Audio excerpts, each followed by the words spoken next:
اور اس کے بعد جو برائی ہے زبان کی وہ ہے بد زبانی، بد کلامی، گالی گلوچ، برا کہنا. یہ بھی بہت عام ہو چکا ہے. گالی گلوچ تو میں سمجھتا ہوں اتنا عام ہے کہ میں سمجھتا ہوں اگر لوگ جو بات کرتے ہیں اس کو تھوڑا سا ریکارڈ کر کے رکھے 10 20 25 50% گالیاں رہتی ہے اس میں، اور ایسا طرز میں گالی دیتے کہ معلوم نہیں ہوتا ہے گالی. بلکہ بہت سے لوگ تو بد کلامی ایجاد، گالیاں ایجاد کرنے کے اڈے ہوتے ہیں. ادھر میں نے ایسی نئی گالی ایجاد کیا جو ایک دم لیٹسٹ کیا ہے فلاں، ارے واہ بہت اچھی گالی، اور وہ چرچت ہو جاتی ہے لوگوں کے اندر، مشہور ہوتی ہے، ہر لوگ دے رہے اس لیے کہ فلاں نے کیا. بلکہ جو چھوٹے چھوٹے بچے ہوتے ہیں ان کو تو اچھے کلام سکھانا. حدیث میں ہے کہ جو جس شخص کا پہلا کلمہ لا الہ الا اللہ، جس کا خاتمہ لا الہ الا اللہ پر وہ جنتی ہے، تو بچوں کو پہلا کلمہ لا الہ سکھانا پڑے گا، بہت محنت کرنا پڑتی ہے اس کے لیے.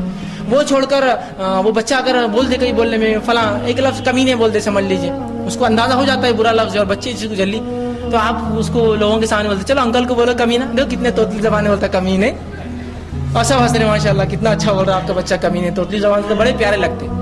پھر وہ تھوڑی دیر میں کمینے کے بعد وہ کتے اور بڑھتا جاتا ہے، اس کے حال احوال بڑھتے جاتے ہیں، اور ایک زمانہ آتا ہے پھر آپ دیکھیں گے اسی باپ کو بڑا ہونے کے بعد وہی گالیاں دیتا ہے جو بچپن میں سیکھی تھی. اس لیے کہ آپ جو سکھائیں گے وہ بدلا پائیں.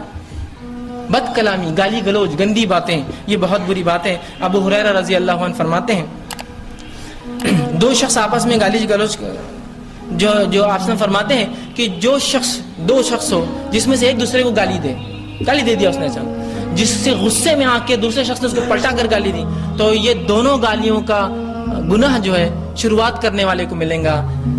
آگے فرمایا کہ بشرط ہے کہ جس پہ ظلم ہوا، مطلب اس کو گالی دی گئی، وہ جو ہے زیادتی نہ کرے.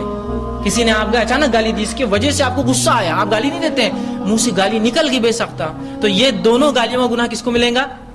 اس شخص کو جس نے شروعات کی.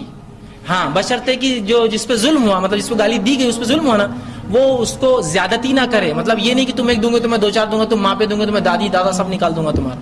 زیادتی نہ کرے. اس نے بھی غصے میں اور پلٹا دی، تو یہ دونوں گالیوں کا گناہ جو ہے اس شخص کو ملا جس نے اس کی شروعات کی تھی.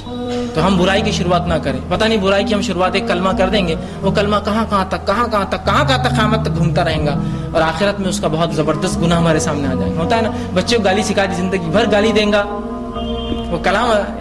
اس لیے کہ علم ینفع، نافع علم جو ثواب دیتا ہے، اسی طرح آپ اگر ایسا علم سکھائے جو نقصان دہ ہو اس کا بھی حصہ ملتا ہے، مرنے کے بعد پارسل ایسال ہوتے رہتا ہے نا. اس کی دلیل یہ ہے کہ اللہ کے رسول صلی اللہ علیہ وسلم نے فرمایا کہ قابل نے حابل کا قتل کیا تو روز قیامت تک ہر ہونے والے قتل میں قابل کا ایک حصہ ہے، اس کو بھی ملنے والا ہے. اس لیے برائی کی شروعات کیا نا اس نے، تو ویسا ہم کو ملے گا. تو اپنی زبان سے بہت اچھے کلمات نکالے، برائی نہ کہیں. صحیح مسلم کی روایت ہے، ماں عائشہ بیٹھی تھی، آپ صلی اللہ علیہ وسلم کا ایک شخص ملنے، آپ نے کہا عائشہ یہ تیری قوم کا سب سے برا شخص ہے، بہت برا شخص ہے، اس کے شر سے لوگ پناہ مانگتے ہیں. لیکن جب آیا بات چیت کیا تو رسول اللہ صلی اللہ علیہ وسلم اتنی اچھی بات چیت کی، تو ماں عائشہ نے کہا اللہ کے رسول آپ نے کہا یہ برا آدمی ہے، لیکن بات تو کیسے کر رہے تھے آپ اسے اتنا اچھا؟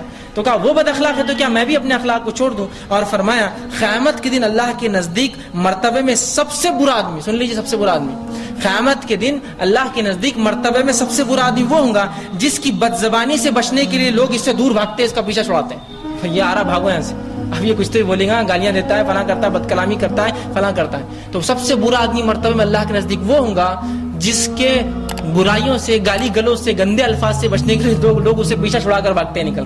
ارے وہ آگے تو مجلس برخاست، چلو یہاں سے اٹھ کے بھاگو، اس لیے کیوں گالیاں دیں گا، برا بولیں گا، گندی بات کرے گا، غیبت کرے گا، چغلی کرے گا، جھگڑا لڑائیں گا، افواہیں پھیلائیں گا. تو بہت برا آدمی ہے جو اس طرح کام کرے. دیکھیے زبان کی وہ ہلاکتیں ہیں. اسی طرح